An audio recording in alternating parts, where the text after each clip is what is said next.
একদম কম তেল কম মশলা ছাড়াই বাহারি স্বাদে কচুর লতি রেসিপি। আশা করি আপনাদের অনেক ভালো লাগবে। হ্যালো ভিউয়ার্স, আসসালামু আলাইকুম। সবার উপর শান্তি বর্ষিত হোক। কচু শুনলে আমরা একটু ভয় পাই গলা ধরার, কিন্তু এই কচু বা লতি, কচুর পাতায় যে অলৌকিক গুণ আছে তা বলে শেষ করা যাবে না। লতি কাটা খুব ঝামেলা, কিন্তু খেতে মাশাল্লাহ সেই টেস্টি। কচুর লতি আয়রনযুক্ত খাবার এবং আঁশযুক্ত খাবার, এজন্য হজমে সাহায্য করে। কচুর লতিতে প্রচুর ভিটামিন সি আছে, যা সংক্রমণ রোগ থেকে আমাদের দূরে রাখে এবং চুল পড়া রোধ করে, হাড় শক্ত করে। তো বন্ধুরা, এ ধরনের রেসিপি একটু মাঝে মধ্যে খাবেন, তাহলে শরীরের জন্য খুবই উপকার।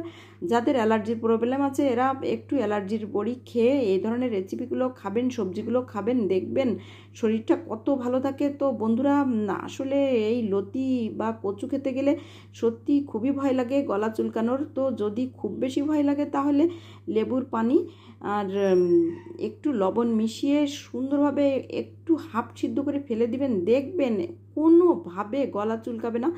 তো আজ খুব সহজভাবে আমি এই রেসিপিটি তৈরি করছি। যারা নতুন কখনোই রান্না করেননি তারা একবার হলেও ভিডিওটি দেখবেন, দেখবেন কতটা সহজভাবে আমি রান্নাটা করলাম।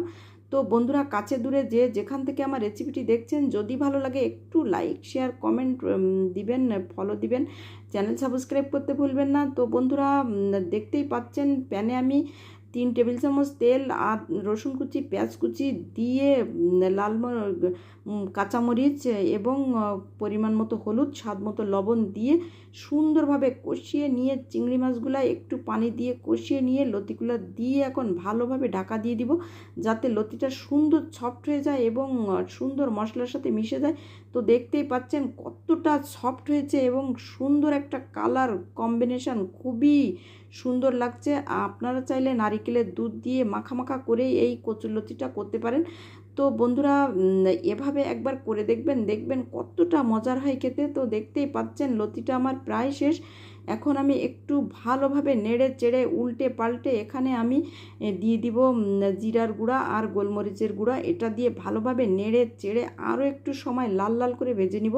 তো আজ এ পর্যন্ত, নেক্সট কোনো ভিডিও আবারও দেখা হচ্ছে। সবাই ভালো থাকুন, সুস্থ থাকুন। এভাবে নিত্য নতুন রেসিপি তৈরি করে খাবেন গরমের দিনে, দেখবেন শরীর কতটা ভালো থাকে। আর অবশ্যই এভাবে তৈরি করবেন, সবাই দোয়া করবেন।